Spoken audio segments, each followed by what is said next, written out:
Bismillahirrahmanirrahim. Assalamualaikum warahmatullahi wabarakatuh.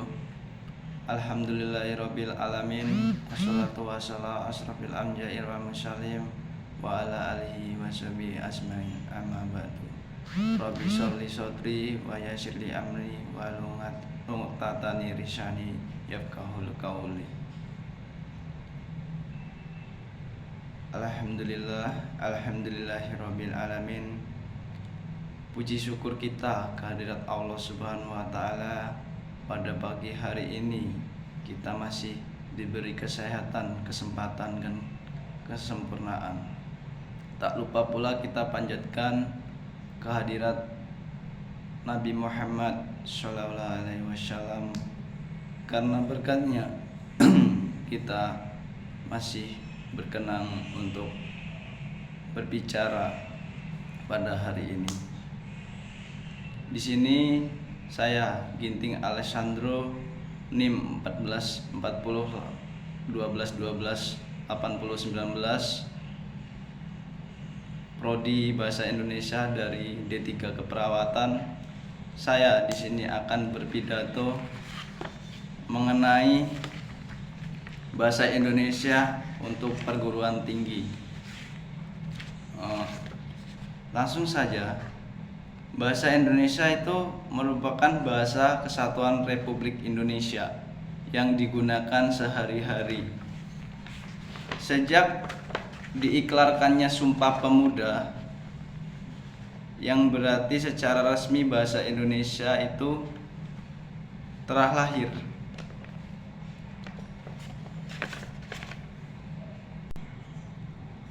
Namun demikian, karena kelahiran itu terwujudnya dalam rangka ikrar politis, maka kelahiran tersebut juga disebut kelahiran politis. Secara formal, pemerintah yang berkuasa saat itu, pemerintah Hindia Belanda, tetap menyatakan bahwa bangsa yang dipakai oleh pribumi sebutan orang Indonesia saat itu adalah bahasa Melayu. Walaupun pemerintah Hindia Belanda belum mengakui bahasa Indonesia sebagai bahasa persatuan bagi rakyat Indonesia, namun dampaknya semakin terasa. Dampak tersebut adalah menyebut semangat persatuan pemuda. Persatuan tersebut didasari sepenuhnya untuk mengusir para penjajah. Upaya pemuda untuk mengusir para penjajah dengan modal dasar semangat persatuan tersebut akhirnya membuahkan hasil berupa kebangsaan Indonesia yang diproklamasikan oleh Bung Karno dan Bung Hatta atas nama bangsa Indonesia pada tanggal 17 Agustus 1945. Sehari kemudian, yakni tanggal 18 Agustus 1945,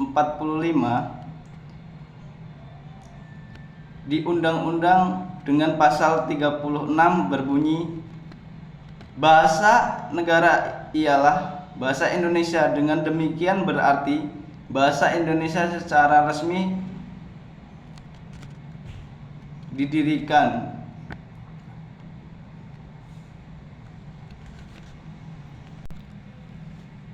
Untuk mengurangi perpecahan suku, bangsa, dan bahasa, dengan adanya bahasa Indonesia yang diakui sebagai bahasa nasional oleh semua suku bangsa yang ada, perpecahan ini dapat dihindari karena suku-suku bangsa tersebut merasa satu.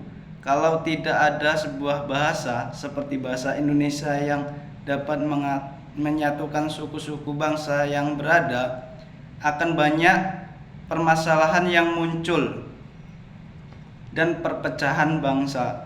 Bahasa Indonesia sebagai alat perhubungan antara daerah-daerah dan antara budaya. Masalah yang dihadapi bangsa yang terdiri atas berbagai suku bangsa dan budaya bahasa yang berbeda adalah suku-suku bangsa yang berbeda bahasanya, sehingga mereka dapat bergabung Sebagai orang Indonesia, kita harus lebih tahu dan terus belajar mengembangkan bahasa Indonesia baik di lingkungan masyarakat dan di lingkungan umum.